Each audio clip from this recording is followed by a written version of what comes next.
Hello बच्चों, कैसे हैं आप लोग। विद्या विहार के यूट्यूब चैनल पे आपका स्वागत है। तो बच्चों, हम लोग चैप्टर पढ़ रहे हैं, वो पढ़ रहे हैं प्रकाश का अपवर्तन एवं लेंस, और जो टॉपिक पढ़ रहे हैं वो पढ़ रहे हैं अपवर्तनांक। ठीक है, चलिए तो हम लोग अपवर्तनांक को समझते हैं।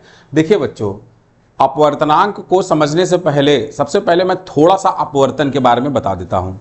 तो देखिए बच्चों, ये आपका दो डायग्राम है। ठीक है, ये आपका क्या है, ये आपका विरल माध्यम है। ठीक है, लिखा हुआ है सब, ये विरल माध्यम है और ये कौन सा है बच्चों, वो सघन माध्यम है। ठीक है, तो जब प्रकाश की किरण विरल माध्यम से सघन माध्यम में जाती है तो वह अभिलंब की ओर क्या होती है, झुक जाती है। फिर दूसरी चीज कि जब आपका प्रकाश का किरण सघन माध्यम से विरल माध्यम में जाती है तो वह अब अपने ओरिजिनल रास्ते से अभिलंब से दूर भाग जाती है। ठीक है, तो ये आप लोग देखेंगे। तो देखिए यहाँ पे दो चीज हो रही है। देखिए दो चीज हो रही है, इसको हम लोग समझेंगे। पहली बात कि जब प्रकाश की किरण एक माध्यम से दूसरे माध्यम में जा रही है तो इसका रास्ता बदल जा रहा है।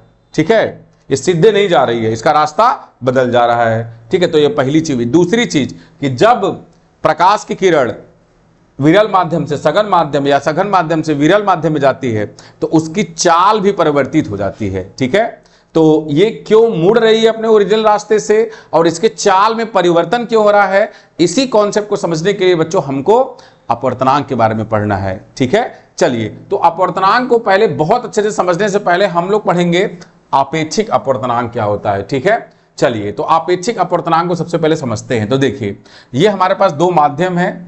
एक माध्यम है जो कि हवा है, वायु है ऊपर, और नीचे क्या है, पानी है। ठीक है, तो जब आपके प्रकाश की किरण यहां से आपकी चलती है, ठीक है, और किसी बिंदु पे गिरती है, ठीक है, तो आपको पता है कि ये क्या करेगी, आपको पता है कि आपकी ओरिजिनल रास्ते से न जाके यह अभिलंब की तरफ क्या हो जाएगी, झुक जाएगी। ठीक है, यह अभिलंब की तरफ क्या हो जाएगी, झुक जाएगी। ठीक है, चलिए तो अब देखिए ये जो अपवर्तनांक क्या बताता है। यदि मैं लिखूं कि आपेक्षिक अपवर्तनांक, इसको इस तरीके से लिखूं n, ठीक है, 2 1, या फिर इसी चीज को हम लोग लिखते हैं 1 and 2, तो जो सबसे पहले n के बगल में लिखा हुआ है दाहिने साइड, इसी का अपवर्तनांक निकाल रहे हैं हम लोग। किसके माध्यम से, पहले माध्यम से। मतलब कि इसमें देखेंगे हम लोग, तो हम लोग लिखेंगे पानी का अपवर्तनांक जो है, ठीक है, हवा के माध्यम में, वायु के माध्यम में कितना है, ये आपको 1 and 2 बता रहा है, या n2 1 बता रहा है। ठीक है, तो ये आपका कितना होता है, तो इसके बारे में बात करें हम लोग तो ये होता है v1/v2। ठीक है, v1/v2। तो v1 क्या है बच्चों, कि पहले माध्यम में प्रकाश की चाल, और v2 क्या है, आपके दूसरे माध्यम में प्रकाश की चाल। तो कहने का मतलब है कि ध्यान से देखिए कि दूसरे माध्यम का जो अपवर्तनांक है पहले माध्यम की तुलना में किस चीज के बराबर है, कि पहले माध्यम में जो आपकी प्रकाश की चाल है वो अपॉन बटा में जो दूसरे माध्यम में प्रकाश की चाल है वो। तो ये बच्चों हम लोग को बताता है आपेक्षिक अपवर्तनांक। ठीक है, आपेक्षिक अपवर्तनांक मतलब तुलनात्मक हम लोग बोल सकते हैं। ठीक है, चलिए तो ये आपेक्षिक अपवर्तनांक समझ में आया होगा। देखिए ऊपर भी आपका चाल है और नीचे भी आपका चाल है। ठीक है, तो ये चाल का जो मात्रक है ऊपर नीचे कट जाएगा, तो इसीलिए देखिए मैंने यहाँ पे एक पॉइंट लिखा हुआ है आपके सामने कि अपवर्तनांक का बच्चों कोई भी मात्रक नहीं होता। ठीक है, क्योंकि ये कट जाता है। ठीक, चलिए तो ये बात समझ में आया। तो अब हम लोग क्या समझते हैं, अब हम लोग समझते हैं आपका निरपेक्ष अपवर्तनांक, जिसको कि हम लोग बोलते हैं परम अपवर्तनांक। परम को हम लोग बोलते हैं निरपेक्ष भी। ठीक है, निरपेक्ष अपवर्तनांक। ठीक है, कि मतलब कि इसको हम लोग बोले, ऐसे समझे कि जब वायु की तुलना में हम लोग अपवर्तनांक को लिखते हैं तो उसी को हम लोग क्या बोलते हैं बच्चों, एब्सोल्यूट रिफ्रैक्टिव इंडेक्स, या फिर हम लोग बोलते हैं परम अपवर्तनांक या निरपेक्ष अपवर्तनांक। ठीक है, तो चलिए तो इसके लिए मैं वही चीज बना देता हूं फिर। ठीक है, यही चीज बना देता हूं मैं फिर। ये आपकी एक लाइन है। ठीक है, मतलब ये दो माध्यम, ऊपर आपका वायु है, मैं लिख देता हूं ऊपर आपका वायु है और नीचे क्या है बच्चों, आपका पानी है। ठीक है, तो जब आपका अपवर्तनांक वायु की तुलना में बोला जाए तो कहने का मतलब है कि जब हम लोग लिखो n, लिखें n के बाद हम लोग यहां पे लिखे, मैं लिख देता हूं किसकी, पानी की। ठीक है, n पानी की, और किसकी तुलना में, वायु की तुलना में। जब ऐसे लिखते हैं, ठीक है, तो आपको पता है कि ये होगा v1/v2। तो इसी को हम लोग क्या बोलते हैं, इसी जो आप वैल्यू देख रहे हैं यहाँ पे, इसी चीज को हम लोग बोलते हैं बच्चों, इसी चीज को हम लोग बोलते हैं अपवर्तनांक भी बोल सकते हैं। कि जब वायु की तुलना में हम लोग किसी माध्यम दूसरे माध्यम का अपवर्तनांक लिखते हैं, ठीक है, तो उसी को हम लोग क्या बोलते हैं, या तो हम लोग बोलते हैं परम अपवर्तनांक, निरपेक्ष, या फिर सिंपल भाषा में हम लोग अपवर्तनांक भी बोल देते हैं। ठीक है, चलिए, तो ये समझ में आया आपको। चलिए, तो यहाँ पे ये चीज आप लोगों ने देखिए। अच्छा देखिए, दूसरी चीज देखिए कि जो वायु में बच्चों, ठीक है, याद रखिए, जो वायु में आपका जो स्पीड होती है आपकी, वो आपकी ज्यादा होती है, ठीक है, क्योंकि उसके अणु बहुत दूर दूर है, तो उसमें आपके प्रकाश की जो स्पीड होगी वो बहुत ज्यादा होगी। और पानी में जब बात करेंगे तो यहाँ पे इसका क्या होगा, स्पीड कम होगा। तो अब यहाँ पे मतलब ये वाला ऊपर वाला ज्यादा होगा और नीचे वाला कम होगा। तो इसकी वैल्यू कितनी आएगी, जब ऊपर वाला मान लीजिए मैं लिख दे रहा हूं कि 3 है और नीचे वाला कितना है 2, ठीक है। चलिए, तो मतलब इस तरीके से 3 × 10 के घाते 8, 2 × 10 के घाते 8, इस तरीके से हम लोग लिख लेते हैं, ठीक है। तो यहां पे यदि हम लोग देखें तो ये कट जाएगा, तो ये आपका 1 से ज्यादा आ रहा है। तो मतलब यदि हम लोग अब इसका अपवर्तनांक लिखेंगे पानी का, तो ये कितना आएगा, 1 से ज्यादा आएगा। तो वायु की तुलना में यदि किसी भी दूसरे माध्यम का अपवर्तनांक हम लोग निकाल रहे हैं तो वो क्या होगा, 1 से ज्यादा होगा, ठीक है, 1 से क्या होगा, ज्यादा होगा। तो हम लोग वायु का अपने हिसाब से रख सकते हैं कि वायु का जो होता है n = 1 होता है। और इसके आगे हम लोग देखें तो जैसे पानी हो गया, पत्थर हो गया, और पानी हो गया आपका, ये हो गया सीसा हो गया, इनमें आपका 1 से ज्यादा होता है। न्यूमेरिकल लगाएंगे तो थोड़ा सा और इसके बारे में मैं बता दूंगा।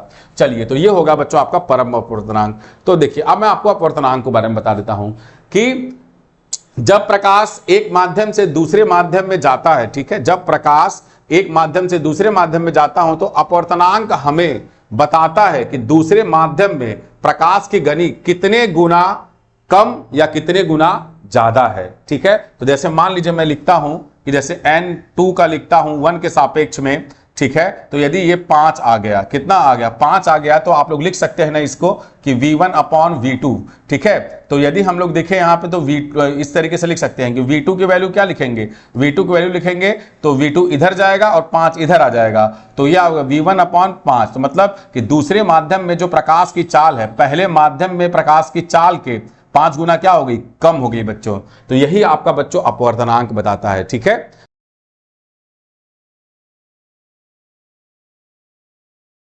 तो चलिए बच्चों, अब हम लोग न्यूमेरिकल सॉल्व करते हैं, ठीक है। देखिए, न्यूमेरिकल सॉल्व करने से पहले बच्चों हम लोग को एक चीज फार्मूला को ध्यान से लिखना पड़ेगा। तो लिखते हैं, देखिए, तो हम लोग इस तरीके से लिखें कि 2 का अपवर्तनांक 1 के सापेक्ष में लिखें तो ये क्या होता है, इसका फार्मूला हम लोग लिखते हैं V1/V2, ठीक है। और इसको हम लोग व्यक्त करते हैं, इसको हम लोग व्यक्त करते हैं n2 1 से भी व्यक्त कर सकते हैं, ठीक है। देखिए, ये तो आपका चाल के फार्मूले हो गए, ठीक है, चाल के लिए फार्मूला हो गया। अब इसी का आप लोग परम अपवर्तनांक के लिए जब फार्मूला लिखेंगे तो ये होता है n2/n1 बच्चा, ठीक है। चलिए, तो हम लोग इसी आपके फार्मूले की मदद से हम लोग क्या करते हैं, अपने क्वेश्चन को सॉल्व करते हैं। देखिए, बोला निर्वात में प्रकाश की चाल 3 × 10 के घाते 8 मीटर/सेकेंड है। तो V ऑफ निर्वात, मतलब निर्वात को आप लोग लीजिए, मान लीजिए 1, तो ये होगा 3 × 10 के घाते 8 मीटर/सेकेंड, ठीक है। और जल में प्रकाश की चाल, तो जल को आप लोग 2 माध्यम मान लीजिए, और ये हो गया आपका 2.25 × 10 के घाते 8 मीटर/सेकेंड। तो आप लोगों से क्या पूछ रहा है, जल का परम अपवर्तनांक पूछ रहा है बच्चों।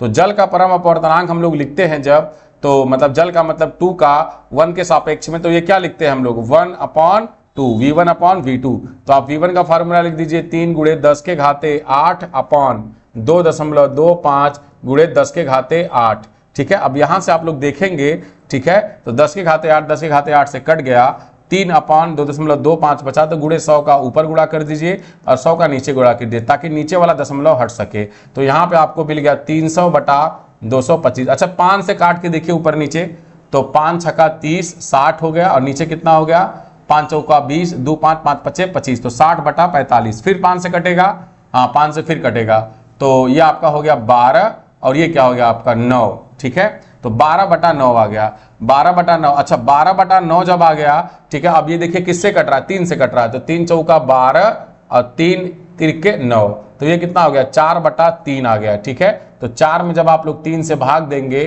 ठीक है, तो 3 × 1 = 3, ये कितना बच गया, 1.03, कितना हो गया, 3 तिरके 9, ठीक है, फिर 1 0, तो ऐसे ही चलता रहेगा, ठीक है। तो 1.333। तो यहाँ पे यदि हम लोग लिखें कि आपका जल का अपवर्तनांक निर्वात या वायु की तुलना में, तो ये कितना आ रहा है, 4/3 या फिर 1.333, आगे ये बढ़ता रहेगा।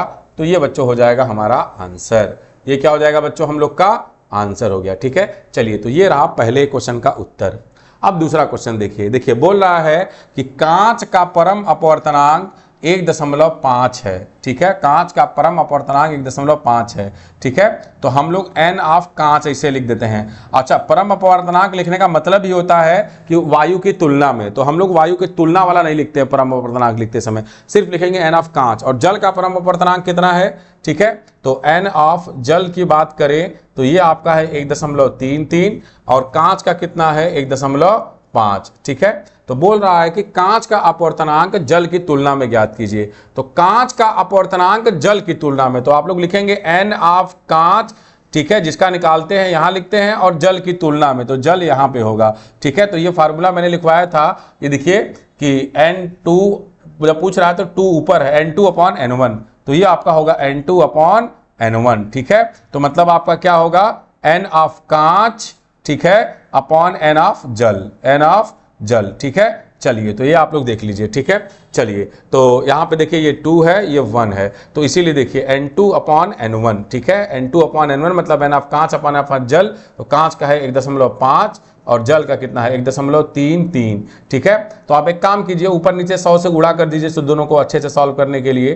तो ये कितना हो जाएगा 150, अब बटा ये कितना हो जाएगा 133, ठीक है। चलिए, तो एक काम कीजिए, आप लोग भाग दे दीजिए 150 में 133 का। तो मैं यहाँ पे देख लेता हूँ, 150 में हम लोगों ने 33 से कितना 133 से भाग दिया, तो 133 एक कम 133 बचा कितना 17 मतलब दशमलव लगा के 0 बढ़ाएंगे, ठीक है। फिर एक दफे में 133, फिर 10 में से 7 गया, कितना बचा 10 में 3 गया 7, 6 में से 3 गया 3, 370, ये 2 बार में जाएगा, ठीक है। तो ये कितना आ गया 1.12। तो हम लोग यहाँ पे लिख सकते हैं, ठीक है, कि कांच का अपवर्तनांक जल की तुलना में कितना है 1.12। तो यहाँ पे हम लोग लिख सकते हैं n of 2 1 is equal to 1.12। तो यही हमारा क्या हो जाएगा बच्चों, यही हमारा हो जाएगा उत्तर, यही हमारा क्या हो जाएगा बच्चों, उत्तर हो जाएगा, ठीक है। चलिए, तो इसको हम लोग क्या करते हैं, इसको हम लोग बॉक्स में घेर देते हैं, ठीक है। चलिए, तो ये हम लोगों ने बॉक्स में घेर दिया। चलिए, तो ये हमारा हो गया उत्तर हो गया, ठीक है। तो ये आपके दूसरे का उत्तर हो गया। तो चलिए बच्चों, हम लोग क्या करते हैं, अब तीसरे क्वेश्चन को सॉल्व करते हैं, ठीक है। ध्यान से देखिए, तीसरे क्वेश्चन को सॉल्व कर रहे हैं तो देखिए बोल रहा है कि प्रकाश वायु से 1.5 अपवर्तनांक की कांच की प्लेट में प्रवेश करता है। तो आप लोग बना लीजिए, ठीक है। ये आपका ऊपर बना दीजिए वायु, और ठीक है नीचे क्या हो गया आपका, हो गया कांच हो गया, ठीक है। चलिए, तो वायु और कांच हम लोगों ने बना दिया। तो प्रकाश जो है वायु से कांच की तुलना में कांच में प्रवेश कर रहा है, ठीक है। तो यदि आप लोग यहाँ पे आप लोग आपतित किरण ऐसे लिखते हैं तो ये अपने ओरिजिनल रास्ते से न जाके क्या करेगा, ये आपका अभिलंब की तरफ झुक जाएगा, ठीक है। तो चलिए, हम लोग क्या करते हैं कि यहाँ से पूछ क्या रहा है और दे क्या रहा है, इसको देखते हैं। तो वायु से 1.50 अपवर्तनांक की कांच की प्लेट में प्रवेश करता है। तो n ऑफ कांच यदि लिखे हम लोग तो ये कितना दिया हुआ है बच्चों 1.5, और कांच में प्रकाश की चाल कितनी होगी, यदि निर्वात में प्रकाश की चाल है 3 × 10⁸, ठीक है। तो आपका पूछ रहा है v ऑफ, आपको निर्वात मतलब आप लोग का v ऑफ निर्वात आपको दिया हुआ है, कितना दिया हुआ है 3 × 10⁸, और आप लोग को पूछ रहा है कि v ऑफ कांच की वैल्यू कितनी होगी। तो अब आप लोग यहाँ पे देख लीजिए, आप लोग को फार्मूला पता है कि यदि n ऑफ कांच यदि हम लोग लिख रहे हैं, ठीक है, n ऑफ कांच यदि हम लोग लिख रहे हैं तो किसकी तुलना में लिख रहे हैं, ये हम लोग वायु की तुलना या निर्वात की तुलना में लिख रहे हैं, ठीक है। चलिए, ये बात आप लोग को पता होना चाहिए। तो अब यहां से हम लोग लिखते हैं तो क्या आता है v ऑफ निर्वात, ठीक है, v ऑफ निर्वात मतलब v1 अपॉन क्या लिखते हैं v ऑफ कांच, ठीक है, v2, ठीक है। चलिए, तो ये 1 हो गया, ये 2 हो गया, ये 1 हो गया, ये 2 हो गया। तो आप लोग लिखे हुए हैं n ऑफ 2 ऑफ 1 लिखते हैं तो ये क्या आता है v1 अपॉन क्या आता है v2 आता है, ठीक है। चलिए, तो आप v का निर्वात का दिया हुआ है 3 × 10⁸, ठीक है, और v ऑफ कांच का कितना दिया हुआ है, v ऑफ कांच पूछ रहा है आप लोगों से, ठीक है, v ऑफ कांच आप लोगों से पूछ रहा है, और ये वैल्यू कितनी दे रखी है आपको, ये निर्वात आपका यहाँ से आपका मतलब जो अपवर्तनांक कांच का कितना दे रखा है, ये आप लोग को कितना दे रखा है बच्चों 1.50, ठीक है। चलिए, तो आपको जब निकालना होगा v ऑफ कांच तो इसको यहाँ ले आएंगे और इसको यहाँ पे लेके आएंगे 1.50, ठीक। तो आप हम लोग इसको देख लेते हैं। तो v ऑफ कांच यदि हम लोग लिखे बच्चों, ठीक है, तो v ऑफ कांच यदि हम लोग लिखे तो ये कितना आ जाएगा, v ऑफ कांच यहाँ चला जाएगा और यहाँ आ जाएगा, तो 3/1.5 ठीक है। और 3 × 10 की घात 8 बटा 1.5, ये कितने बार में चला गया? 2 बार में। तो ये कितना हो जाएगा? 2 × 10 की घात 8 मीटर प्रति सेकेंड। तो V ऑफ कांच कितना हम लोग लिखेंगे बच्चों? आप लोग इसको देख लीजिए ध्यान से। V ऑफ कांच लिखेंगे हम लोग 2 × 10 की घात 8 मीटर प्रति सेकेंड। ठीक है, चलिए तो ये हो गया आप लोग का उत्तर। यदि ये समझ में आया तो ठीक है, और यदि समझ में आया हो तो हमारे इस वीडियो को लाइक, शेयर और सब्सक्राइब जरूर कर दीजिएगा। धन्यवाद।